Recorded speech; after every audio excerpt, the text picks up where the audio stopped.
Baik ya, bismillahirrahmanirrahim. Allahumma alimna ma yanfa'na wanfa'na bima 'allamtana wa zidna ilma wa amalan taqabbal ya arhamar rahimin. Alhamdulillah, bersyukur pada Allah, pada pagi menjelang siang hari ini kita masih bisa mengikuti perkuliahan kita dalam mata kuliah fikih ya, insyaallah. Tema kita masih tentang fiqhul jinayat. Fiqhul apa? Fiqhul jinayat. Kita tahu bahwa dalam pembahasan fikih ada beberapa kategori pembahasannya. Ada fiqhul ibadat, ada fiqhul muamalat, ada fiqhul munakahat, ya kan. Kemudian ada fiqhul jinayat, ya. Jinayat itu adalah bentuk plural dari kata jana, ya. Dari kata jana, yazni, ya kan, jana yazni. Maksudnya itu kalau dari bahasa asalnya itu akhdzus samar minasyajar, yaitu memetik buah dari pokoknya, ya. Kemudian beralih makna dari bahasa Arab, ya, fanaqal itu ila ihdatsus syarr, yaitu membuat satu perbuatan yang buruk, perbuatan maksiat, perbuatan yang melanggar hukum, ya kan, atau yang melanggar syariat, atau perbuatan mujrim, ya, perbuatan melanggar hukum, ya. Fi'lu mahzur, perbuatan yang terlarang, ya. Yatadammanu dororan, yang perbuatan itu mengandung doror, ya, bisa ala nafs, bisa ala ghairuha, alal mal, ya kan, ala nasal, ya kan. Nah, itu dia pembahasan dalam fikih jinayat, ya. Kenapa kata jinayat itu datang dalam bentuk jamak, ya kan, dalam bentuk plural, ya, tidak singular, tidak tunggal. Ngantuk Anggi? Ngantuk, si Anggi ngantuk deh. Tidak menyebut nama Allah dengan dengar? Halo, bisa dengar? Dengar ya? Lanjut ya. Itu dia kata jinayat tadi, ya. Jadi istilahnya kriminal, ya kan, karena dia datang dalam bentuk. Kenapa?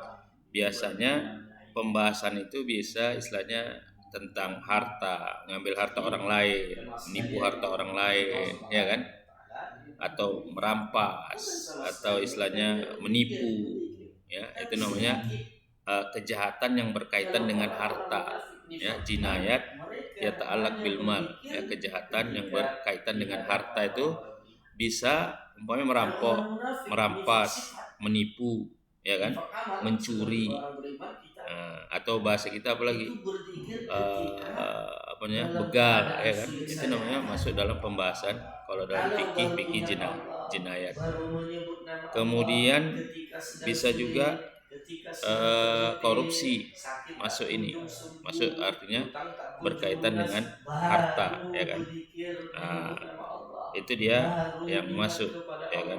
Jadi perbuatan karena kriminal ini banyak, maka dia jinayat itu datang dalam bentuk jamak, bentuk plural, ya kan. Ada qazaf itu apa? Menuduh orang lain berzina atau menuduh orang lain, ya, melakukan perbuatan maksiat, ya, itu namanya qazaf. Atau syatam itu menghina, merendahkan, ya, menuduh. Ataupun ghibah ini juga masuk perbuatan jinayat. Ghibah artinya menceritakan keburukan orang, menjelekkan keburukan orang lain, diceritakan untuk tujuan apa? Membuka aib, memalukan, ya, itu dianggap istilahnya berkaitan dengan apa itu? Kalau itu dengan harga diri, al-ir, ya, al-ir itu maksudnya kejahatan itu bisa berkaitan dengan harga diri. Seperti apa tadi? Macam tadi qazaf, ya. Qazaf artinya menuduh orang berzina, kita merendahkan, menjatuhkan harga diri dia, membuka aib dia, ya kan. Ataupun dia syatam itu artinya menghina secara langsung, ya, ya. Kemudian ghibah juga itu misalnya kejahatan itu berkaitan dengan harga diri seseorang. Nah, kita menceritakan keburukan itu artinya kita mau merendahkan diri dia, ya kan. Nah, itu dia kenapa kata jinayat itu datang dalam bentuk jamak, ya kan. Jadi ada yang berkaitan dengan harta tadi, uang, harta, ya kan. Ada kejahatan itu berkaitan dengan harga diri, ya seperti apa tadi? Qazaf. Apa qazaf? Menuduh orang lain berzina. Ya, itu namanya qazaf, ya. Menuduh orang lain berzina itu namanya qazaf, ya. Kemudian apa lagi? Kalau satu dari keempat ini ada pada dirinya, maka ada salah satu dari sifat atau perangai. Kemudian apa? Apa yang keempat itu? Itu dia. Oleh Rasulullah SAW. Kemudian dengan nafs, ya. Jadi kejahatan itu bisa berkaitan dengan diri atau dengan jiwa. Umpamanya apa? Al-qatal, membunuh, ya kan? Al-ihraq, membakar orang, ya, membakar orang, atau menyiram dengan air keras, ya, atau istilahnya membunuh dengan cara halus, ya, memberi racun, ya kan, secara tidak langsung. Kemudian ada as-salb. Salb itu maksudnya apa? Mensalib, ya, kita salib orang. Atau al-khanaq, jadi membunuh itu banyak caranya, ya. Al-khanaq maksudnya dengan cekik ataupun tagrik. Tagrik maksudnya dengan menenggelamkan dia dalam air atau dalam sumur atau dalam ember.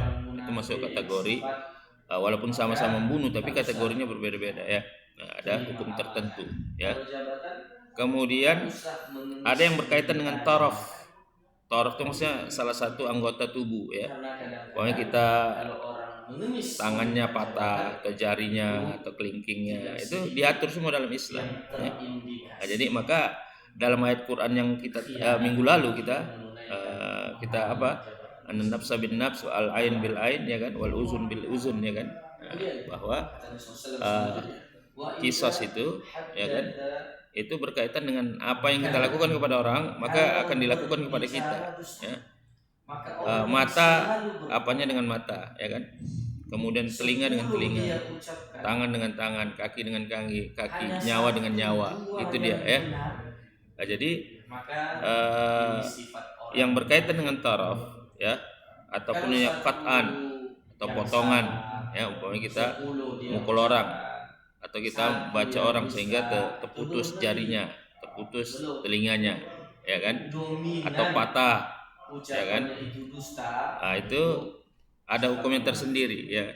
Ada hukum tersendiri dan diatur dalam fikul jinayat.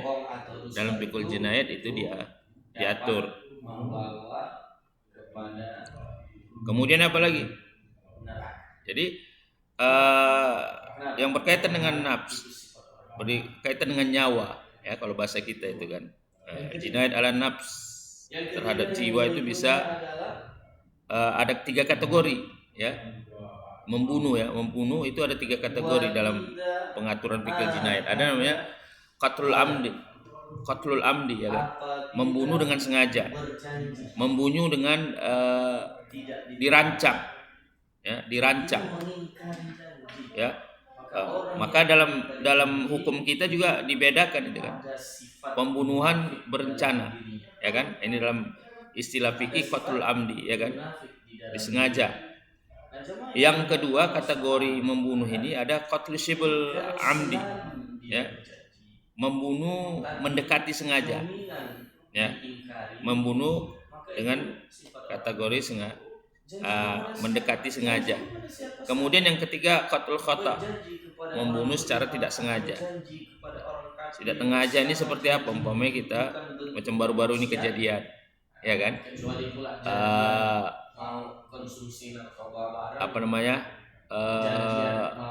Yang baru-baru terjadi di Medan apa itu? Tabrakan kereta api sama angkot, ya kan? Itu dia masuk kategori pembunuhan qatl khata, ya kan? Atau kita melanggar orang, lampu merah, pokoknya ada orang melanggar, kita lewat, kita hantam, ya. Itu dalam Islam itu masuk kategori qatlul amdi, ya, membunuh dengan qatlul khata, membunuh dengan tidak sengaja, ya,